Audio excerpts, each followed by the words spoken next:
to have more lights in here. It's so dark, isn't it? It's so hard to read.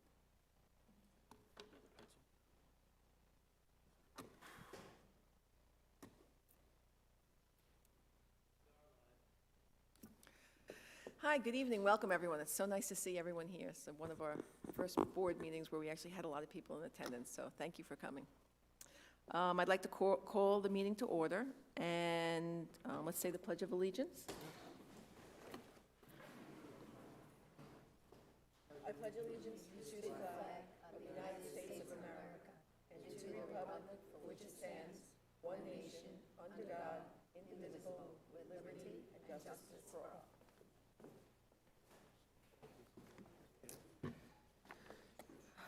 Okay, so we have comments, reports from the Board of Education, correspondence. Ms. Santos? Yes. All our correspondence was via email. On 7/23, we have one from Jean Marie Wiener regarding the summer reading, one from Gina Weinberg regarding mask and vaccine mandates, one from Geraldine Garcia Salo regarding 21-22, and another one from Geraldine Garcia Salo regarding Dr. Fauci, one from Erica Lusher regarding mask mandate 21-22, Frank Garcia, same as last year, and Pragati Tandon regarding physician parents seeking universal mask in schools. Thank you, Ms. Santos. Moving on to our Superintendent of Schools, the Superintendent's Report. Mr. Yanni, Dr. Yanni? Sure. Good evening, everybody, and hope everyone is enjoying the summer vacation. This time for us is an exciting time. Building is going through a lot of renovation that I'll talk in a few minutes, a lot of capital work that we have been doing. But this is also time that we miss our students. I know that schools are empty right now, but they're not alive. And when the kids are around, it makes it a lot more enjoyable, our jobs.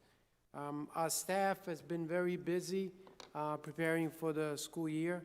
So I want to thank all the directors, the principals, the supervisors. They've done an amazing job. Building custodians, they've been doing a great work.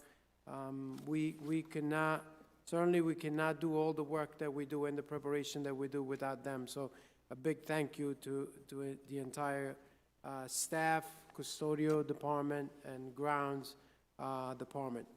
A quick update on the capital work that has been going on this summer.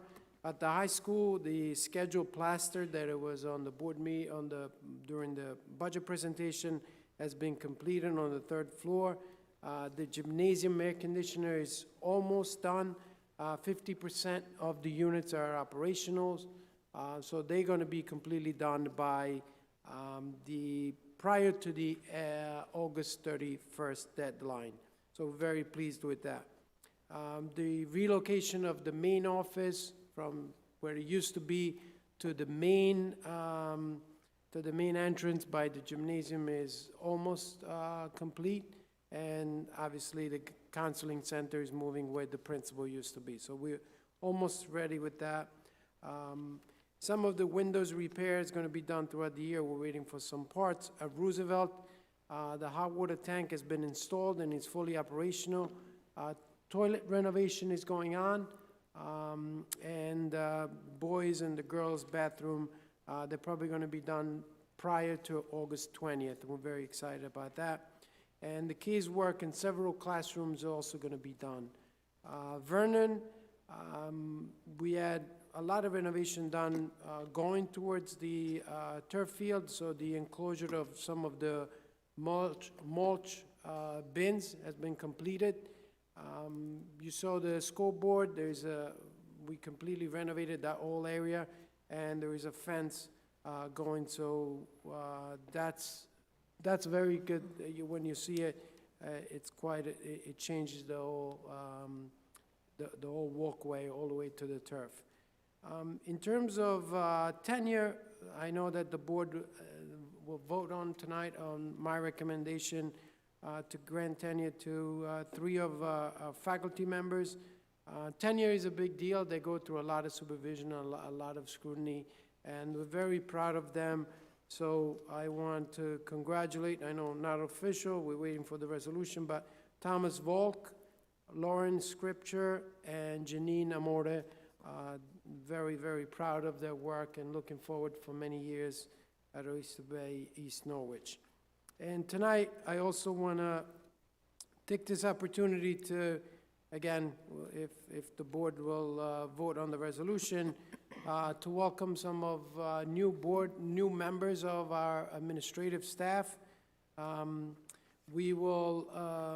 My recommendation is to appoint Melissa Argaman for the guidance supervisor position, Rachel Green for the supervisor of world language and E&L, Ryan O'Hara as the assistant principal at the high school, and Rebecca Menuzzo as the assistant principal at Vernon. These individuals went through a very long process. I'm very confident. Talking to them during the interview process, enjoyed very much. Learning about their leadership style.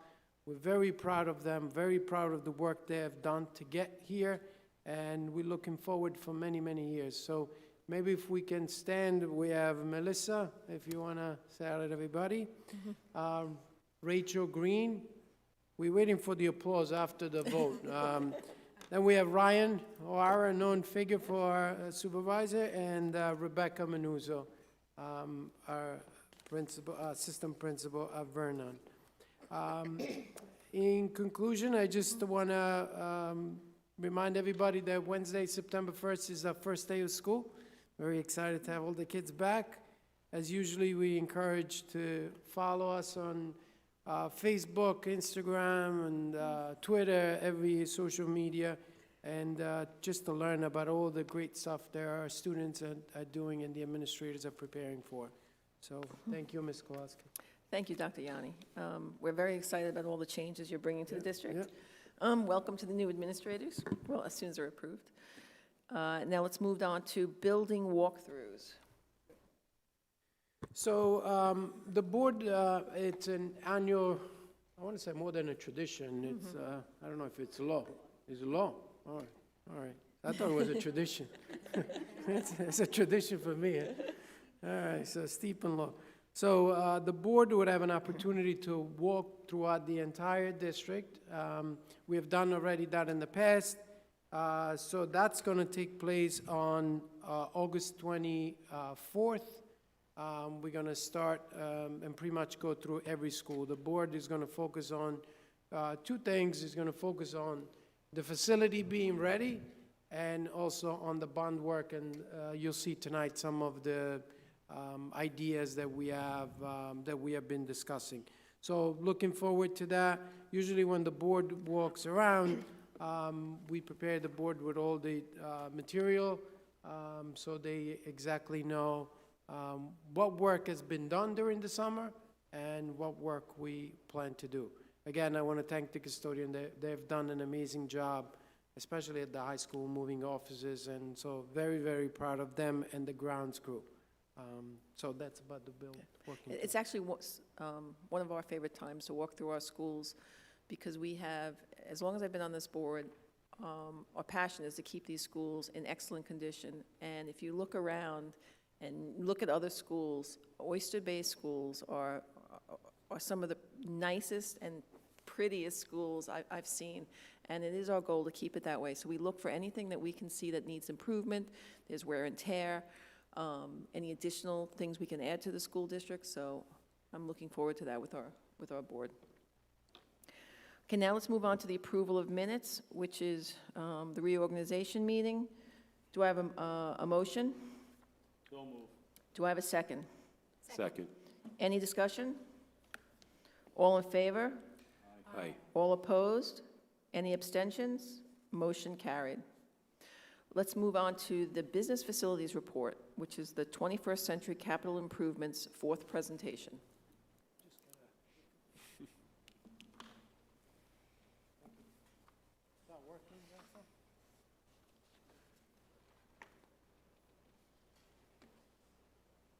Okay, we have been we've been discussing about the possibility of doing work. This is our fourth presentation. We didn't have one in July. Usually that's the time when people are away, but we're going to continue, and there is a schedule, and we're going to post everything on the website, so you will have an opportunity to review at your own time. The first question, the one that we've been asking ourselves at the beginning, and now, you know, when I talk to community members, I hear all the time, is why it is important to initiate a new capital project right now. And when you look at the structure, when you look at what has been going on, basically, it is time now to look at the long term, at the learning, at the teaching that is going on, and making sure that the students have the facility, the teachers, the administrators, the principals, have the building and have the conditions to create that kind of environment that is successful for our students, and provide them an opportunity to be ready for the future. And we're looking at everything.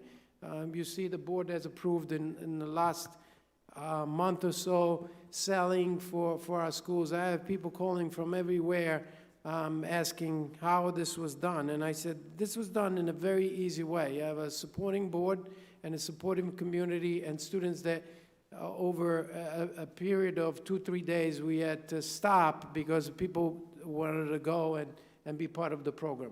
But when you look at pretty much the reason why, there is a practical reason and there is more of a qualitative type of reason. Just to simplify for you, we have a building. Look at this building, for example. This is a building that was created was put in 1929, was built. And you see that when you have that kind of building, there is renovation that needs to go on.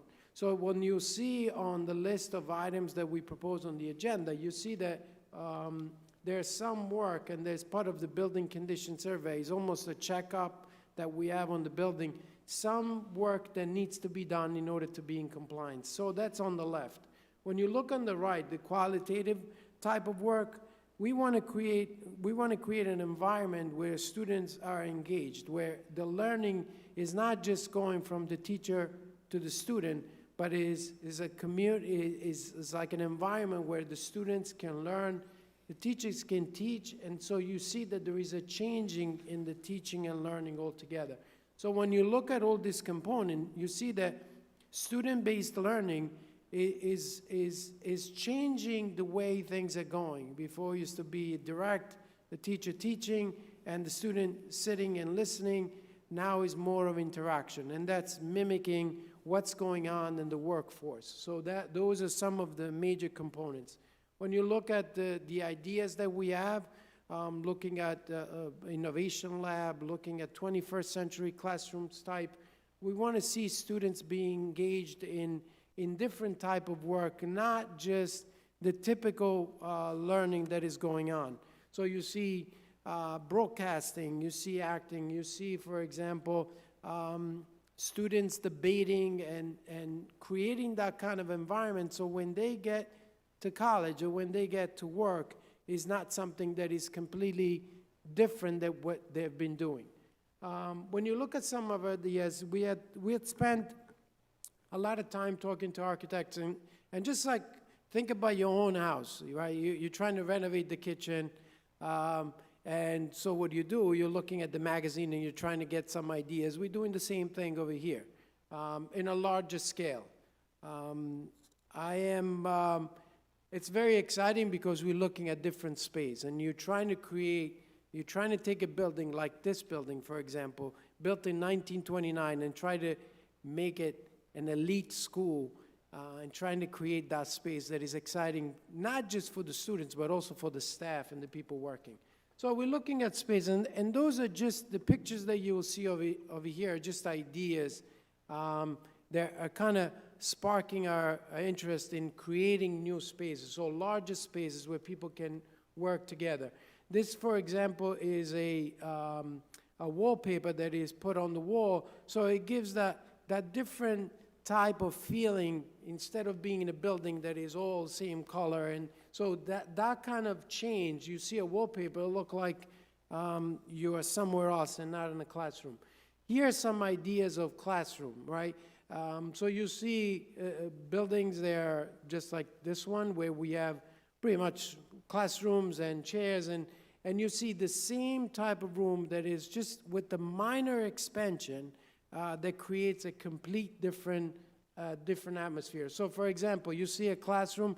This is the classroom that we probably spend a lot of time in, and now you just by, without changing anything, but just by looking at furniture, you can have, and rearranging in a different way, it will give the students the opportunity to collaborate together. So what are some of the important facts? Why we need to introduce that right now? So the essential points that we have to consider is, the first one is we want efficiently thinking about our facility, be in compliance, and I put it in red because you see that list is in red. Everything that is in red, it must be done. So bond or no bond referendum, those items need to be done in order for the building to be in compliance. So take advantage of opportunity just by thinking about the future. And one question that came up multiple times was, if you have all these ideas and all this work, why can't you put that into the budget? The reason you can't put into the budget is because that amount will be way over what we are right now in terms of what we can afford within the budget. And then the main point is creating that learning environment, creating that environment for students. We want to give them the best. And obviously, we'll look at the budget, we're looking at everything. And so the question that I get all the time, I usually get at home when I try to ask my wife for something, but this is kind of similar because you said, why we got to do it now? Why can't we wait another month, another year? And so the quick answer to this is because we have an opportunity right now. We have that debt service is falling off. The bond you'll see in the next few slides, and I hope you will have a chance to review this. It's posted on the website. We're revamping the website so it's easy, you can easily find. But you see that we have a bond that is coming off. So think about leasing a car at your home, right? You're leasing a car, you're driving a car, that lease is coming to an end. You know, what do? You just decide not to put something, not to buy something, decide to walk to work, or get another car, get another lease going. This is the same thing. Here is on a bigger scale, because when you have a debt service coming off, if you don't replace with another debt line service on the budget, well, you will see on a decrease, a major decrease on the tax levy calculation, and that could be problematic. When you look at the details, you will see that the district is making the final payment on the 2013, 2015 bonds that were refunded, and that's approximately about $10 million. So you see that the payment for those bonds are about $1.7 million per year. The new capital project that we are proposing is about $30 million, and then because of all the interest that we have in place right now, right? What you will have the same kind of payment, but obviously with the $30 million worth of work that you have. In terms of a timeline, this is the sticky part, is that if the payment that we have right now is coming off, so the bond vote needs to happen in December, this December, and that's why we have been talking over the past several months. The work will start in summer of '22, which is next summer, and then the borrowing will take place, and then the new debt service will be on the books, so it would be a steady kind of expense on our side. So what I did, I kind of put together a little timeline. So you'll see that if the bond vote will take place, the work will start in the summer of 2022. So if you, for example, decide, the community, the board decide, well, I don't really want to do it right now, I want to wait a little bit more, when you see on this slide, you see that if the vote is shifted, and you see the bottom part in yellow, if the bond vote is shifted, instead of December, shifted in, let's say, in the spring, by the time you get the approval to all the work that you need to do, the debt service will not go on the books for the 23-24, and then at that point it will not be worth it, because the debt service comes off. It would be a period of time before the new one comes on, and so then at that point it will not work. In terms of important facts that we have, you see that here the total service, you see the bottom line is that we paying 2.3, you have the payment, and then in 23-24 it goes down to 522,000, and then eventually that's the second one that it comes off. Here you see the difference. The payment when it comes off the first time is $1,000,007. And then here I have just a simple line graph about the interest rate. So you see the interest rate has been declining, and probably right now it's at its lowest point.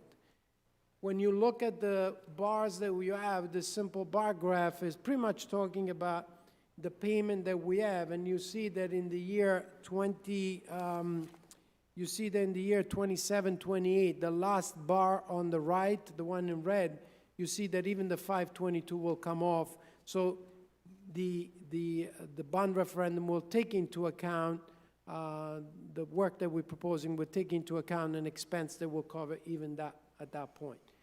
The scope of work, looking at every school, I'm not going to go through every single one, but the most important point over here to keep in mind is that everything in red must be done. So that's part of the building condition survey.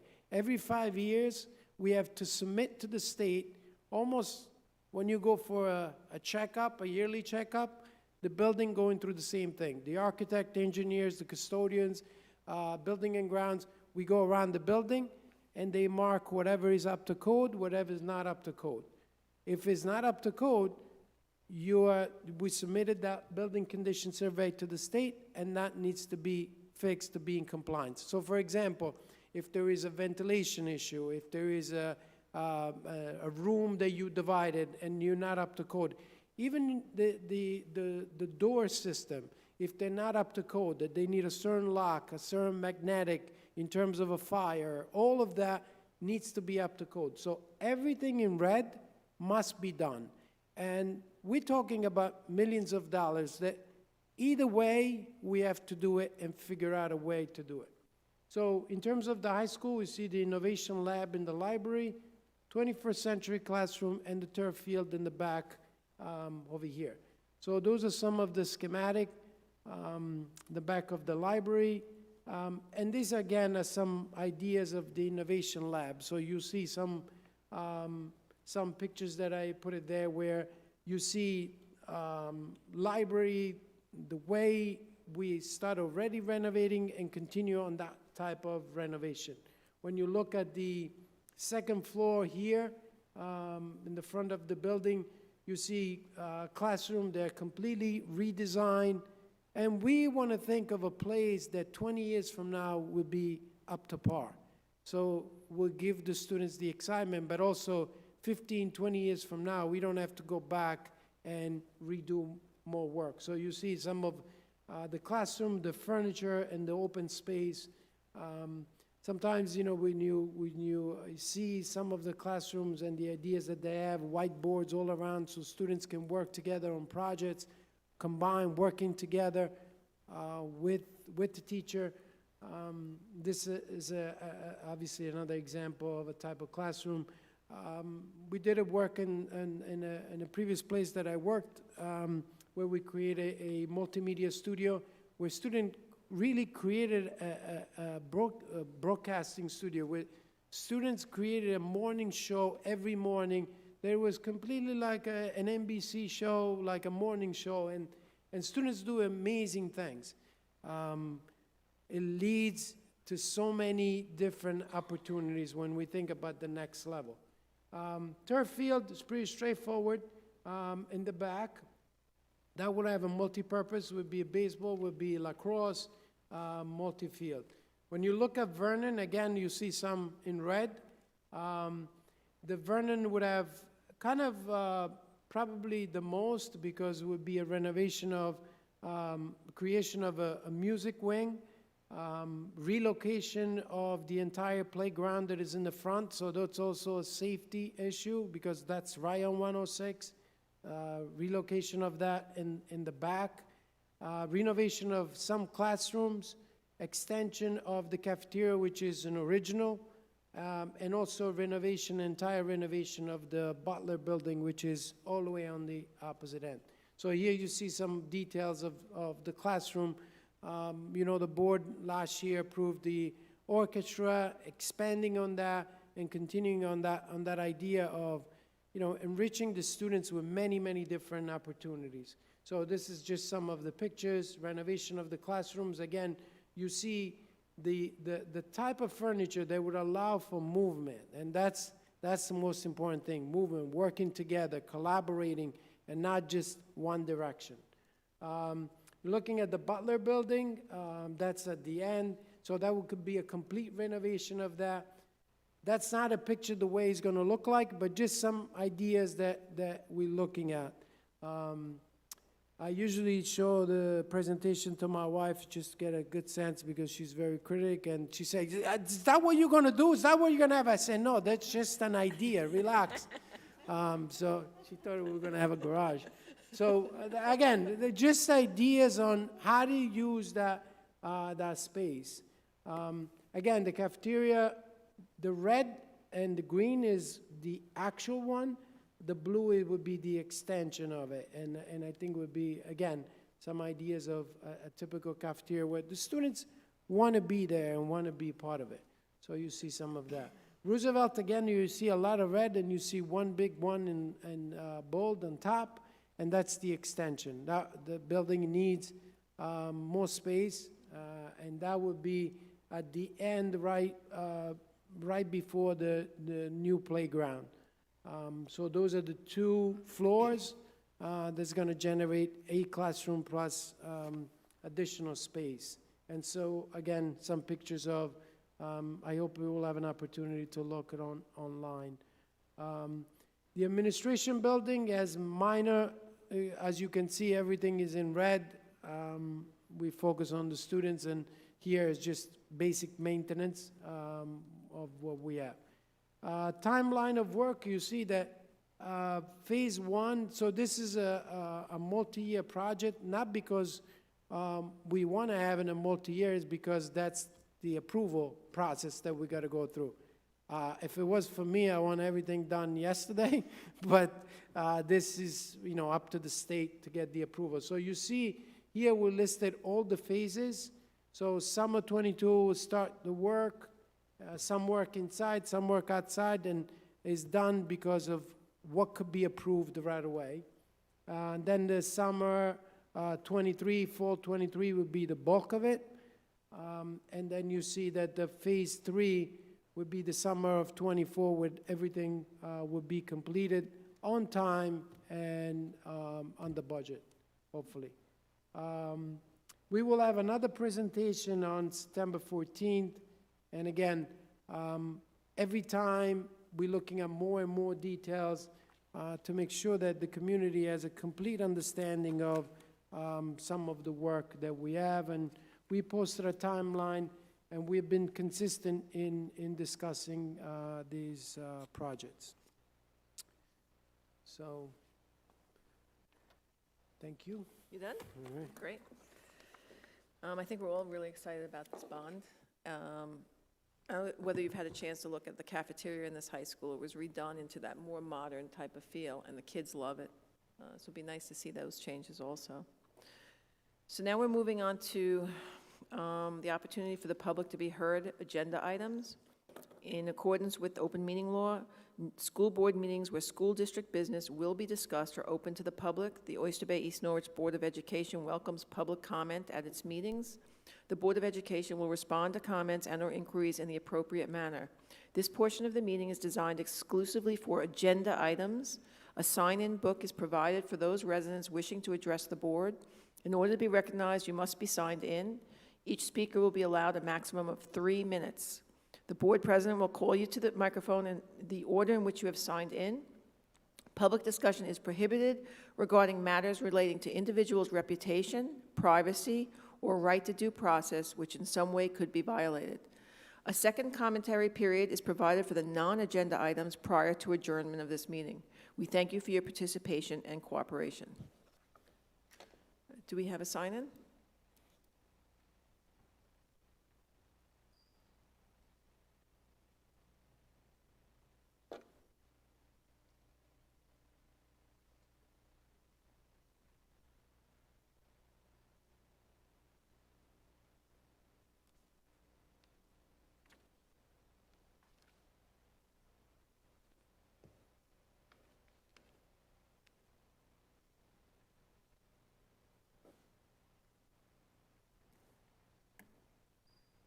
Thank you.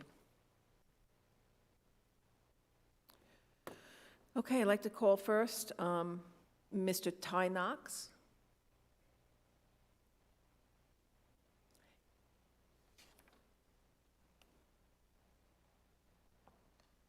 Hello, Dr. Yanni and rest of the board. Thank you for letting me comment. My comments are directed towards the turf field. I live right here on Ivy Street. I have 2 children attending the high school in 8th grade. I just saw this week that was even happening. Sorry, I didn't have any more insight than that. 2 questions that I couldn't find on the information that was provided. It was whether there's lights or not on the field, and then also the access on weeks, because currently that back road back there where the fence is now, awesome during the week, school year, for all the kids in the neighborhood to be able to walk down the street, come in the back and walk into class down here. I love that part. The downside is anytime there's a field hockey or any other thing, the cars pile up on weeks on both sides. There's no parking on the upper side, but they park there anyway, and then they go up the thing. And so then when they're going around the corner by her house, it's really dangerous because there's cars on both sides. They're in her driveway and a lot. So just wasn't sure. Ideally, I think there would be a fence on weeks so that there's only access at certain times so that it could be controlled, maybe remotely from your office. You could say people can come in now, but they can't come in later, so that the children can come in during the school week. But if there's nothing going on, it's closed off so that anybody coming to an event has to come down and park somewhere else other than weeks and then go to an event. Thank you. Thank you. Well, Dr. Yanni, can you respond? Yes. So lights, the answer to lights is no lights at this point are proposed for that turf field. The second question about the street, I have to look. I never attended a game up there, but I like the idea of the remote switch thing. I'm gonna look into that. But I wrote down, and that's one place that I have to go. And there was never a game, and then I attended many games, so I didn't experience that. But we did some work with the traffic flow in front of the school, so I think that community members, some of the board members could tell you that I'm very proactive and very out there, so I'm sure that once, if everything goes well and we have a turf, we'll take care of that problem. Thank you. Thank you, Mr. Knox. The next person is Mr. Rob Bruska. Good evening, everyone. Good to see you. Finally again. And a great job. I was here for scholarship night, and I hope most of you, if not all of you, heard that you guys just did a fantastic job in impossible circumstances, and the community at large, I know, is very proud of you. Very difficult situation. With regards to the capital improvements, Dr. Yanni, I know, is going to try and do a little bit of a road show come the fall with the community groups, and I'm actively involved in a lot of the groups. I'd be happy to set that up for you. Talk to Mary Ann and Nancy and the guys frequently about that. For purposes of advance information with the capital improvements, just if I can just get some information, because it's starting to bubble up now, particularly the turf field behind the high school. And I live up in the Radcliffe neighborhood, the neighborhood adjacent to the Vernon School. My girlfriend Giovanna lives directly adjacent to the high school field. So people are starting to talk a lot about these exciting improvements. With regards to, can I just kind of tick off a few questions? With regards to the Vernon improvements, one, the turf field looks great. When I was a kid going to that school, it was a track, but it was a track cut out of grass about 4 feet high that they would just take I think the gym teachers would just take lawnmowers and go around, that was the 440, that was the track, so we've come a long way. With that though, for the turf field, are lights planned for that location? No. And we don't have lights at Vernon either. Yeah. No, I don't think so. I mean, Yeah. and again, that's just something that always, and I appreciate that for purposes of improvements to the community, especially community improvements as valuable as these, that will in turn ideally maximize the community and house values of folks who don't even have kids in the school district, myself included. There's always a fantastic balance of maximizing what you can do to make the improvement and to make it as valuable to the community and to the kids as possible, while also trying to minimize the adverse impact to the surrounding community. That, unfortunately, many of us who are used to a lot of things in Oyster Bay, Norwich, and every community, that's always the fine balance. So with this, I can assure you that's what the community will be concerned about, meaning just assuring that that balance remains in place. That great turf field, it's fantastic, always necessary. We went from a long time ago, many of you on this board and your dear family members fought hard for the turf field down in Teddy Roosevelt Park, and that's proven to be a fantastic benefit. But it also had its ebbs and flows. Same thing with Vernon School, fantastic field. If lights go in there, I think that'll be problematic. I would urge you not to do that. Similarly then, with regards to the addition to the rear of the Vernon building, is that the band and orchestra room will be built directly onto the back of the science wing? Is that about where it is? The Vernon, the music wing would be built exactly where the tennis court and the playground is, right on that area. Okay, right, so kind of filling in Basketball court. that open area right there? Basketball court, yeah. Right, okay, Yeah. yep, The front of the building, right by the cottage, so facing the building to the left. okay, yep. And Roosevelt School, that's getting added to the tail end where the playground is currently, right? Where the, kind of the press, almost up where the Yes. snack bar is and the press box or whatever, Yes. over that way? Yes, Okay, and that's two stories? 2 stories. Okay. But not 2 full stories because the first story is below ground a little bit. Right. So it would match the first. The existing, The existing yep, condition. I see, right. Maybe we can. So the height of it would be nearly the same as what it is Same, now? Exactly the same. Yep, great. And for purposes of the high school, turf field, again, nothing but a positive thing for the kids and for the community at large. As Ty indicated perfectly, those are definitely concerns that, not just because I cut the lawn directly next to the field there, but yes, lights would be very problematic. You're surrounded by three sides of purely residential uses there. Just don't think it would be appropriate. And for purposes of what Ty expressed, that's exactly the case. It's great that the kids and the community are routinely using that field, and now it'll be used even more. But parking during events, that just is what it is. You know, no big deal, no tragedy. But if you're going to intensify the use there, as Ty indicated, I would try to the extent possible to funnel people's parking down below, and they just have to walk up to the field. And not closing it off, as Ty indicated, for the kids to come to and from. We see them walking up and down and through the back field all the time. That's a great benefit. And then the existing field, it will be on the, I guess, the south side of the field. There's a bit of a slope there where the kids routinely sled during the winter.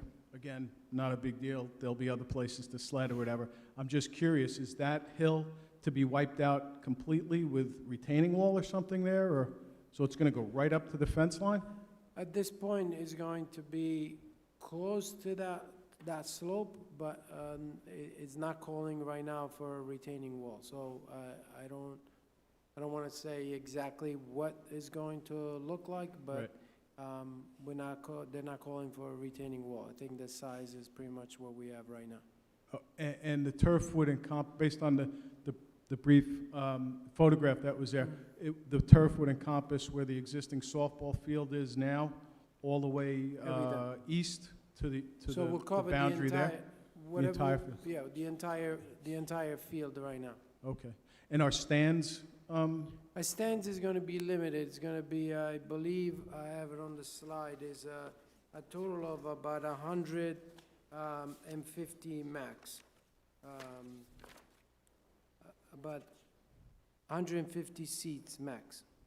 And the slope, when I look at the graph, and you could see on the presentation, the slope will remain for the most part. The home plate would be facing the opposite side that is now. So the home plate would be so if you're sliding down, the slope would be to the left. yeah, Yep. And then you go through the field, and then go to the steps, and then there is the tennis court. right, okay. And All the right. stands will be along the side of the tennis courts, right? The stands would be on The north opposite- side of the field? Brian, do you mind to put the slide up? Mhm. Yeah, you can just present there and. Yes, the north side of the field is stands. Okay, I can Thank you. quickly go there. On this one, you see that it's coming. Okay, so basically, you'll see that this is the slope that we're talking about. Yep, The most part is staying. The home plate right now is over here. yes, yep. So that's gonna go over here, so it's gonna eat a little bit into that slope. Mm-hmm, These are the steps to go to the tennis court over here, and the 150 seats will be just located over here. okay. There are no lights for this field. That's pretty much for the entire place, so you have football, soccer, field hockey, girls lacrosse, and soccer. Yep, thank you. How high are those stands for the moment, Dr. Yanni? The, I believe,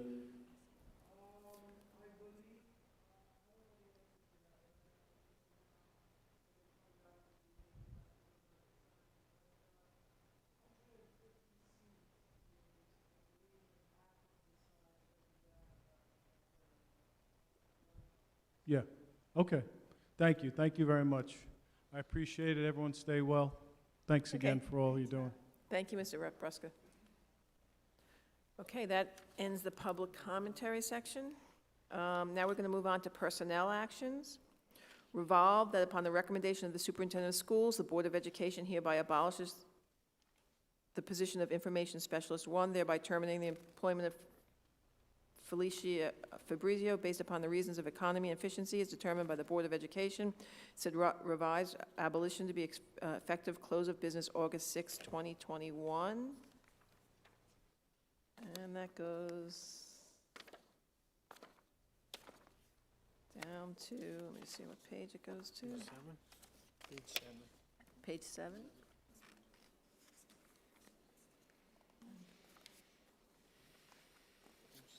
Okay. Okay. And then also resolved upon the recommendation of the Superintendent of Schools, the Board of Education of the Oyster Bay East Norwich Central School District hereby approves the following professional personnel and civil service personnel resolutions as listed. So it looks like we're voting on both of those. Do I have a motion? So moved. Do I have a second? Second. Any discussion? Yeah, so is the additional nursing services at all COVID-related? Ms. Santos, this one is yearly, not related to COVID. It's just end of the year procedure, and then beginning of the year, I should say. Okay, thank you. Okay. Ms. Kowalski, Yes? 4.20, the coaches. Yes. Just going through it quickly, there's like almost 14, 15 open spots. Is our athletic director looking to fill those spots before school starts? So we have coaches for sports?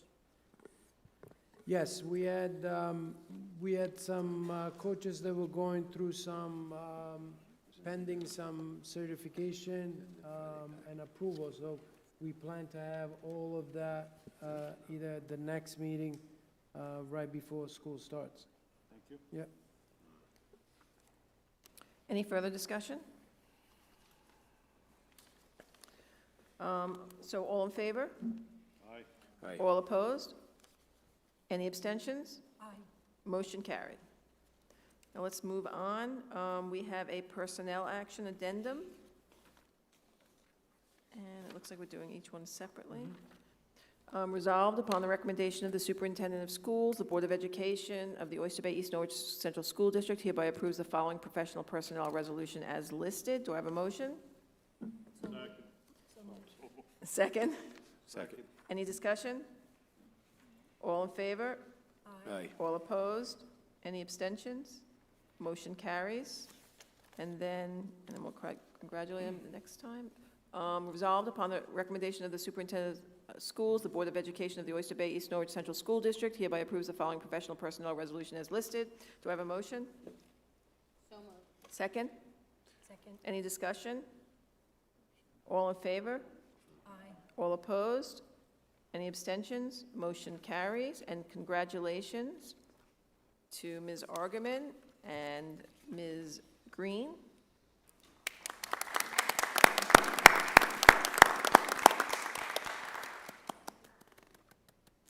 Okay. Oh, I guess we had more. So now we're moving on to more professional personnel. Resolved upon the recommendation of the Superintendent of Schools, the Board of Education of the Oyster Bay East Norwich Central School District hereby approves the following professional personnel resolution as listed. Do I have a motion? So moved. Second? Second. All in favor? Aye. All opposed? Motion carries. We'll do the next one. And resolved upon the recommendation of the Superintendent of Schools, the Board of Education of the Oyster Bay East Norwich Central School District hereby approves the following professional personnel resolution as listed. That's 4.24. Do I have a motion? So moved. Second? Second. Any discussion? All in favor? Aye. All opposed? Motion carries. And congratulations to Ms. Manuzzo and Dr. O'Hara.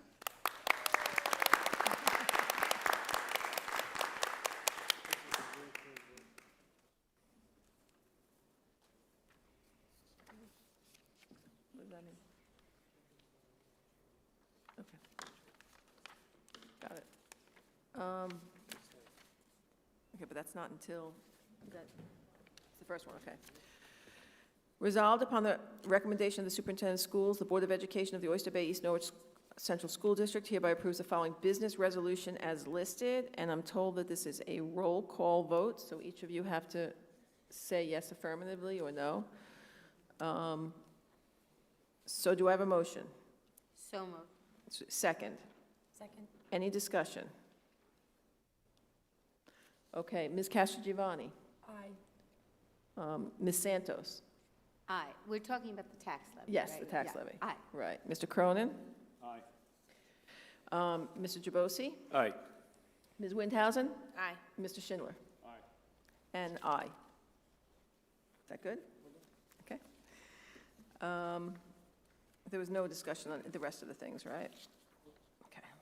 Let's go on to section 9, which is special services. Resolved upon the recommendation of the Superintendent of Schools, the Board of Education of the Oyster Bay East Norwich Central School District hereby approve the following special services resolutions as listed. Yep. Well, it's kind of included here. It's not separated out. Do you need to be separated out? Yeah. Okay. So special services resolved upon the recommendation of the Superintendent of Schools, the Board of Education of the Oyster Bay East Norwich Central School District hereby approves the following special services resolution as listed, and that goes to top of page 11. Do I have a motion? So moved. Second? Second. Any discussion? All in favor? Aye. All opposed? Motion carries. Moving on to new business. Resolved upon the recommendation of the Superintendent of Schools, the Board of Education of the Oyster Bay East Norwich Central School District hereby approves the following new business resolutions as listed. And that goes to the end. Do I have a motion? So moved. Second? Second. Any discussion? All in favor? Aye. All opposed? Motion carries. Now let's move on to the Friday packet. Does anyone have any questions about the Friday packet? I have a question. What was the interest rate we got on the tan? Do you know? I don't have that available right now, but I'll find out. Okay. And I think, I I don't want to say it recall. was, I'll look into it. I would say Okay. 1.29, but Uh, I'll get back to you. we approved that the last meeting, right? The tan? What's the question again? Did we approve it? Did we approve the tan on the last meeting? Because I saw it was in the budget, like the treasurer's report.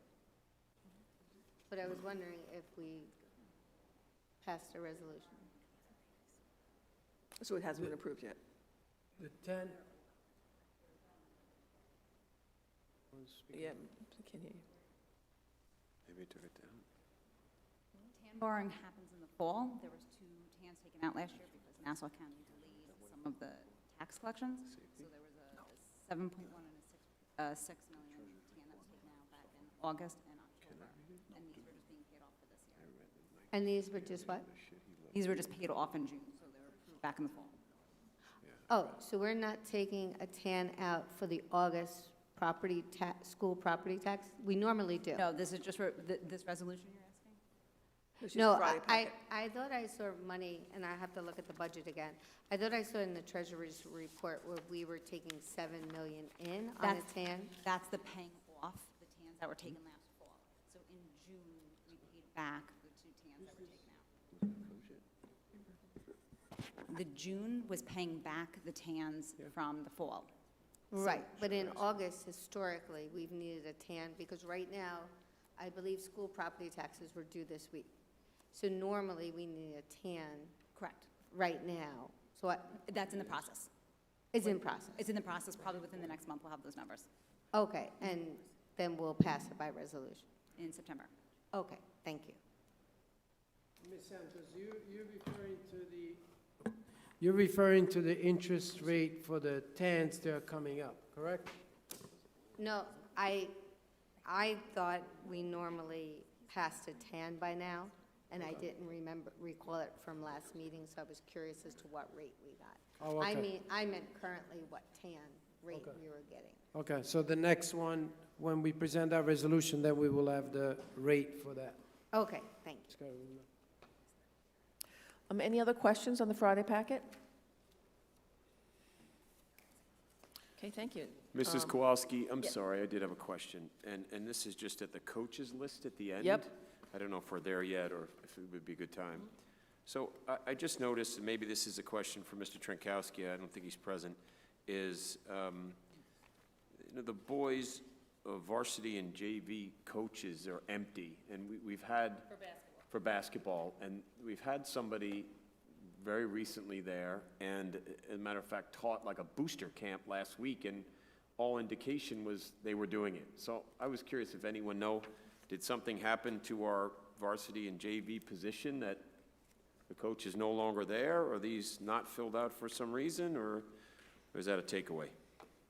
No, at this point, we had a list of coaches, the one that you had seen in the packet, and that coaches list, some of them had some pending paperwork that needed to be done. So we want to make sure that all the certification is in place, and so that they could be appointed and they have the proper paperwork. I will follow up with Mr. Trentaski. I've been talking to him about it, and so that's something that by next meeting will be, those names will be on. Great, thanks, Dr. Yanni. Okay, we now move to the opportunity for public to be heard on non-agenda items.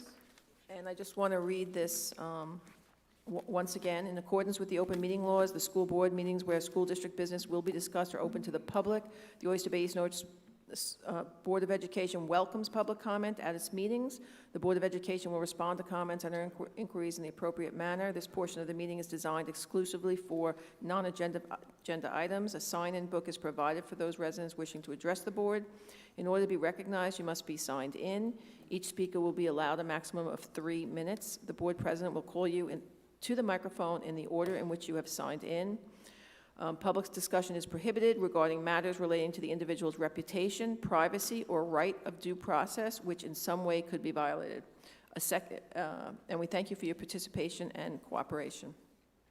Do we have a list?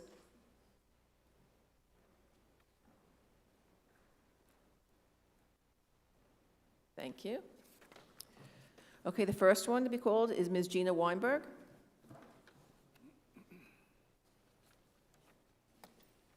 Hi, everyone. I'm glad to see everyone. And by the way, I just want to say thank you because I did have a senior, most of you know, I did have a senior this year, and I was very happy that they were able to have a prom and, graduate together. I am here on behalf of not only myself, but there are many parents who have younger children. I have a lot of older children. Most of you know I have 4 boys. My youngest is going to be in high school in 9th grade. And I got a lot of people contacted me with younger children. So I'm also speaking on behalf of them. And this is regarding school opening. So I was just curious where the school stands as far as the mask mandates and how they plan on proceeding. Is there going to be a mix? But I do have some things that I do want to say first. And, is there any protocol? Do you have anything at this point now or no? I'm just curious before I go ahead. I mean, we are discussing it, and Okay. it's definitely an issue we're discussing. We're looking at, Nassau County is also coming out with some guidance, hopefully in the next week or so. Well, no, the school ed is going to be coming out with some guidance in the next week or so. It's something we are very concerned about because of the issues that happened last year with the quarantining, where because the Department of Health required us to start quarantining a lot of kids all in the surrounding, we ended up with 50 students at one time quarantining. And the goal of the Board of Education is to keep all of our students in school for as long as possible. So we are really looking at some of the state ed guidance and how to make sure that we can keep our kids in school. Okay. Like I said, I am speaking also on behalf of many parents who can't speak out in fear of losing their job. Last Thursday, as you guys know, the districts were advised by the governor's office that the COVID-19 state of emergency has been rescinded. Neither their office nor the New York State Department of Health will be issuing guidance to govern the opening of schools next month. Accordingly, we expect that common sense decisions regarding mask, physical distancing, COVID testing, employee vaccination requirements, and so forth will be left to local discretion exercised by our school district. The goal of the board should be to have all students in school, in person, every day. I am here advocating for our parental choice to do so, as it is our constitutional God-given right. I understand the district may have concerns about legal action, but I assure you the science and data coming out is on our side. For those who wish to wear a mask or put a mask on their child, I ask that they have that option, as it is their right as well. I am also suggesting that the district stop the weekly testing for students who wish to play sports. It is a waste of time and money, as the CDC has stated the tests are inconclusive and inaccurate and will be discontinued in all hospitals at the end of the year as they await new tests. It promotes unnecessary quarantines, contact tracing, and teachers and students missing too many school days. I am requesting new policy for parental choice as well as medical privacy.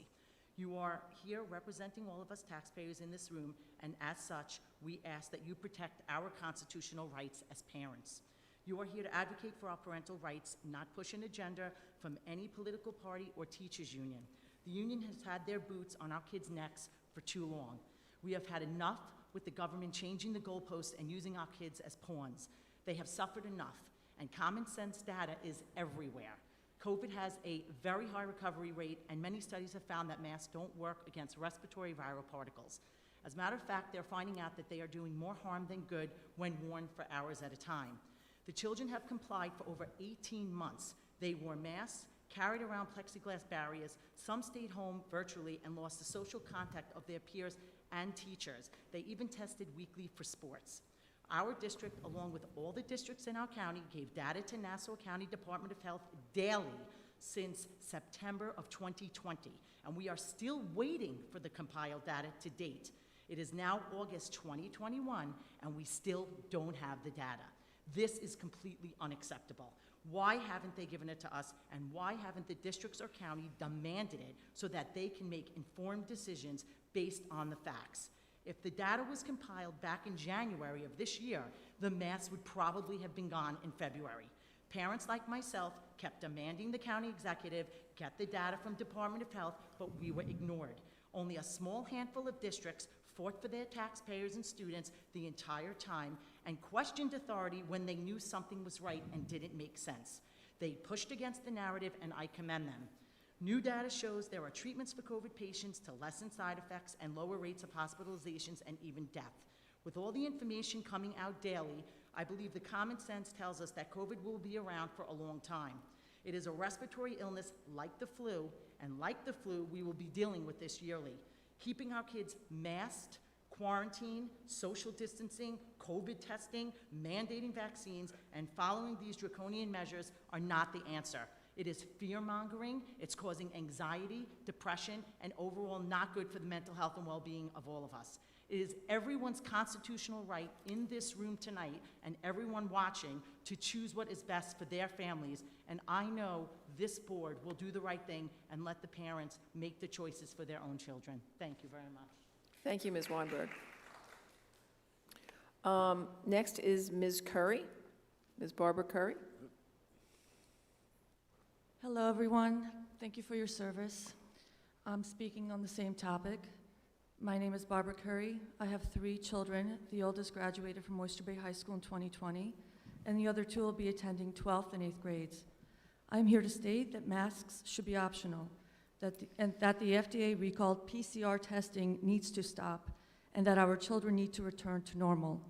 The long-term physical, mental, academic, and developmental well-being of all our children is at stake. First and foremost, any policy enacted by the district should follow a simple rule: do no harm.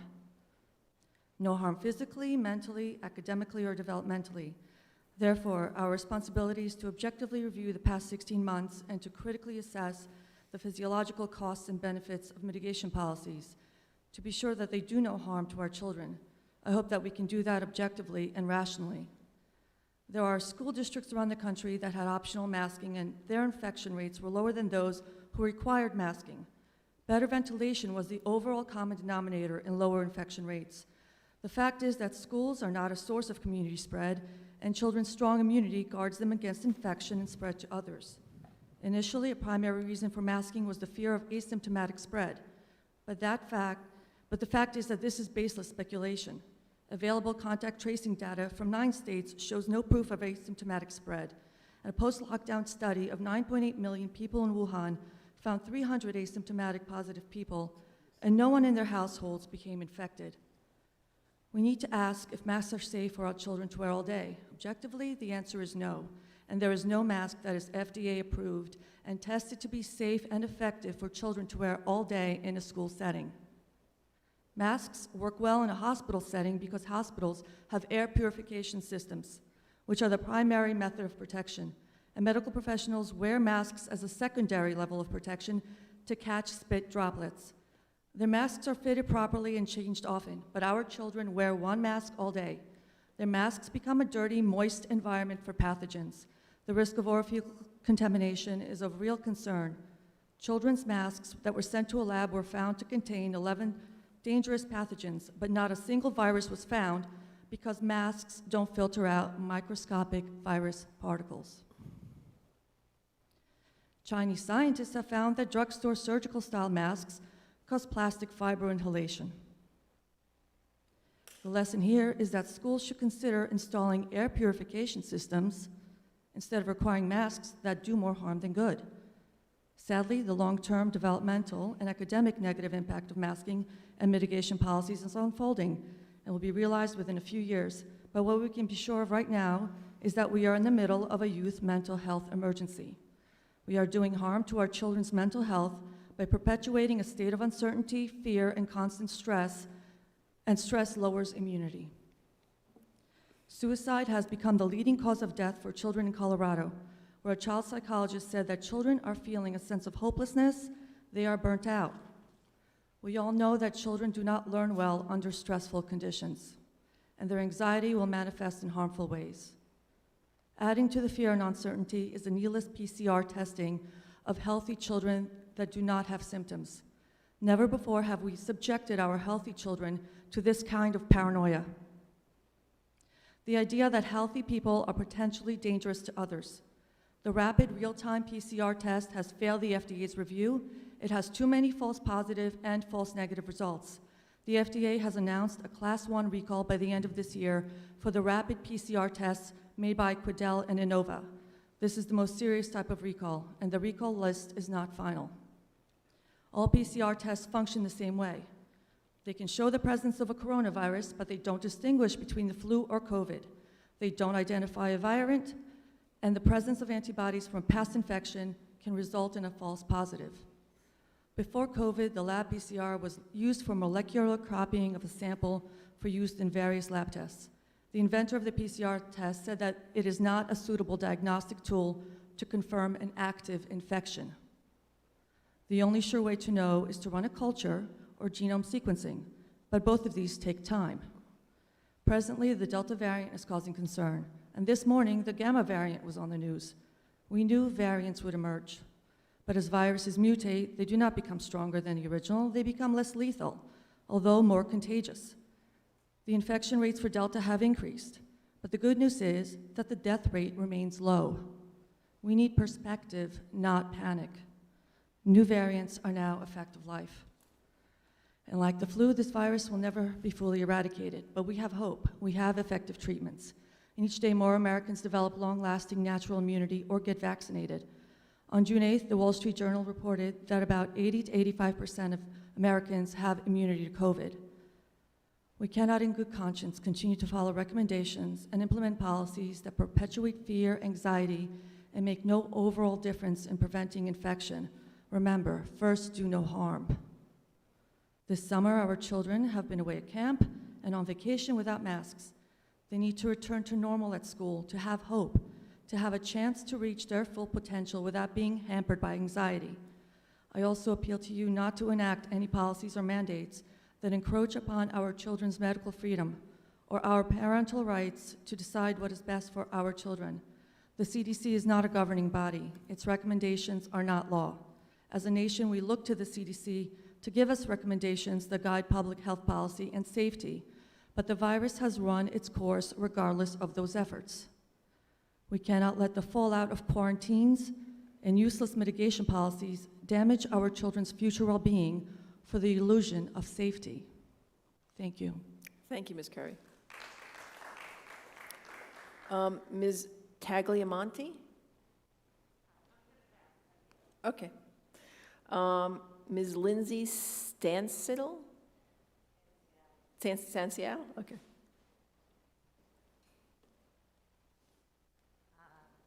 Thank you. I'm a parent. I have a daughter that goes to Vernon, and I too want to discuss what the previous two people were discussing. It seems like what's being imposed is skewed to only one thought process, which doesn't lend itself to science.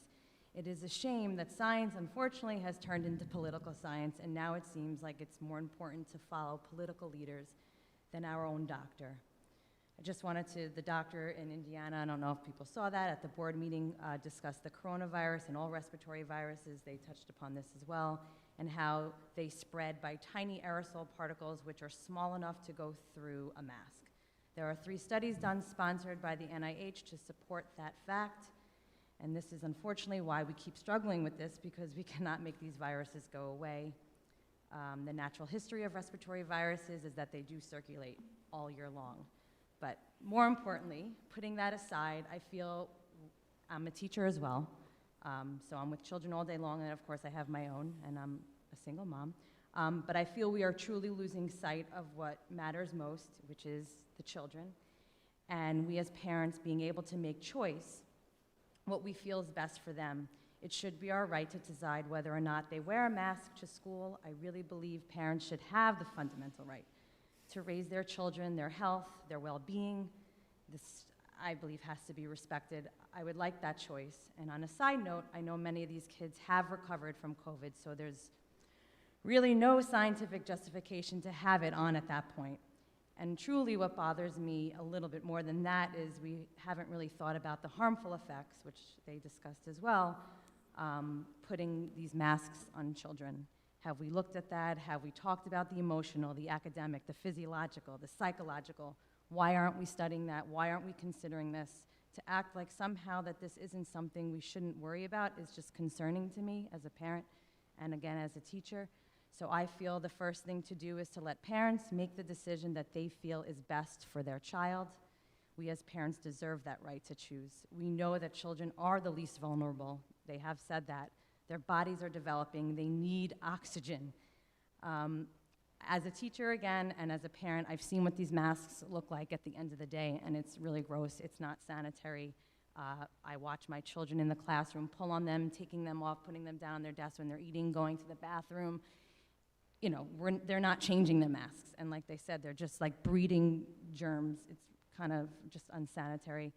And truly, if I thought it was something that was good, I would, of course, want to protect my child. But again, with all this that's coming out, I just don't feel it anymore. And ultimately, I just think it should be choice. I would like to see masks optional. I think it is the right thing to do based on the lack of research that shows that they really prove to, I guess, protect. So, thank you. Thank you, Ms. Stanciel. And the last one is Ms. Gorney.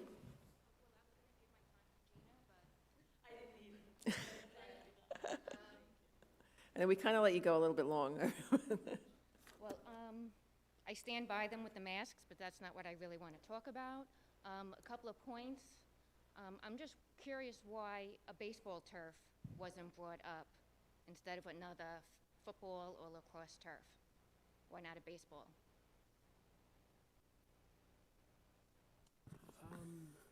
It wasn't, so the one that we have, the turf that we have at the high school has the softball, but it wasn't brought up as an item. So will a The question, removable mound be put on there so the boys can use it too?